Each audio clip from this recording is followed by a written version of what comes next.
فرد ما در یکی از دو حالت قرار داریم، یا داعیستیم یا مدعو.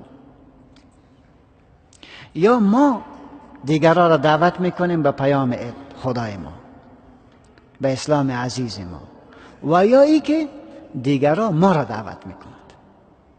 از این خلاص نیستی. یعنی تو نیست که سوم حالت بیاید. پس اگر تو دعوت نکردی، دعوت کرده میشی. دعوت کرده میشی. چه رقم دعوت کرده میشی؟ شما عملا احساس میکنه.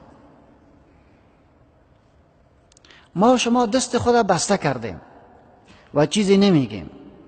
پس یک زن میآید و در شهر کابل میگرده و برای مردم میگه که بیاین که من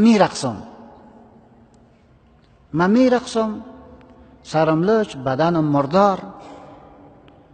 شما خب بدین دعوت نکردین. آره میگم من تو را دعوت میکنم، بیا گوش کو دیگه. ملتی که 1.5 میلیون شهید برای خدا داده باشه و به دینش داده باشه، بعد یک زن می آید و او می رقصه. بعد آنانی که به نام امنیت و پلیس بازیا بره گردش امنیتش بگیره، کسی چیزش نگوید، کسی غرض نکنین. این باید حمایت شود. چرا پلیس حمایتش میکند؟ به خاطر که تو در حمایت دینت کار نکردی. تو را الله ذلیل میکند،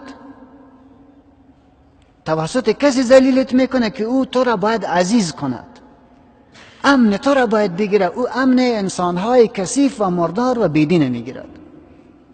این ذلت است. چرا ذلیل هستیم؟ به خاطر که ما متوجه نیستیم.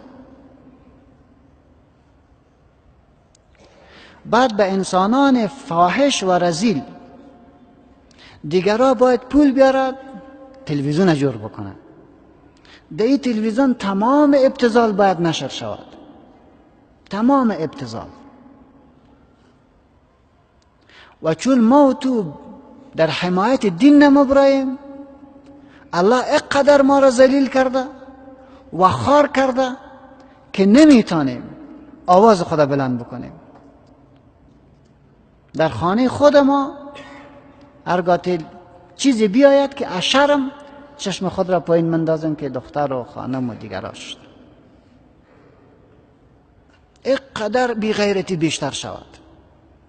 چرا اقدر بی غیرتی؟ به خاطر که ما حمایت دین نمی کنیم.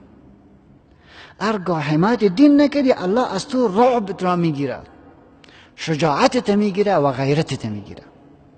باز به این طرف پستی میریم. هر قدم ما به طرف پستی گذاشته می شود. کل کمک ها که می آید، این به نام چی است و چی را عنوان می کند؟ کدام هدف را دنبال می کند؟ کل قدم ها برای زدودن اما غیرت امت اسلامی ما و شجاعت امت اسلامی ما این ادامه پیدا می کند. بعد دو ارگانی که حمایت ارزش های ما را باید بکنه و دیگهش تقویت و تربیت ارزش های ما را باید بکند. وزارت اطلاعات و کلتور این میخزد به همچو انسان های کثیف و مردار برش دیگه هم تقدیرنامه میده. و این ملت آرام است. چرا؟ این ملت دیگه سقوط کرده است، دیگه آواز نباید بلند بکند. معارف که ستون فقرات امت است و وسیله شناخت دین است، وسیله شناخت فرهنگ و قانون و ارزش‌های انسانی است. وزارت معارف هم باید برش یک تقدیرنامه بده. تقدیرنامه هم نامش میده تقدیرنامه جرأت. یعنی خیلی خوب کار کردی که ارزش‌ها را تو شکستاندی، خیلی خوب کار کردی که بتانی در هر جای باید برقصی. بعد امت به اندازه ضعیف می شود، به اندازه به طرف بیغیرتی میره که این زنای فاحشه باز می رود در بین اردوی آیت نوامیس مردم را باید بکنه، اونجا باید برقصه، اونجا باید مردم برشگرد ششته باشد. ما به این طرف روان هستیم. چرا این رقم ذلیل هستیم؟ به خاطر که تا هنوز متوجه نشدیم که مسئولیت ما چی است. هر کدام ما در چیزهای کوچک کوچک مصروف میشیم. دوستای عزیز، چی فکر میکنید که دشمنان خدا اگر این کار بکند و عملا میکنند و دوسای در مابین امت اسلامی پیدا شود و این را حمایت بکند، آیا این دشمنای خدا میتونن کامیاب شوند؟ میتونن به اهدافشان برسد؟ این امکان ندارد. این امکان ندارد. ما میخوایم یک چند آیتی از کتاب الله را در رابطه به این وضعی که ما داریم به حضورتان تلاوت بکنم. پروردگار ما چی زیبا میفرماید: یریدون لیطفئوا نور الله بافواههم والله متم نوره ولو کره الکافرون. کافرا، بیغیرتا، دوسا میخواهند که نور خدا را خاموش بکند، اسلام عزیز را خاموش بکند، هویت را از بین ببرد، غیرت را از بین ببرد. کار میکند،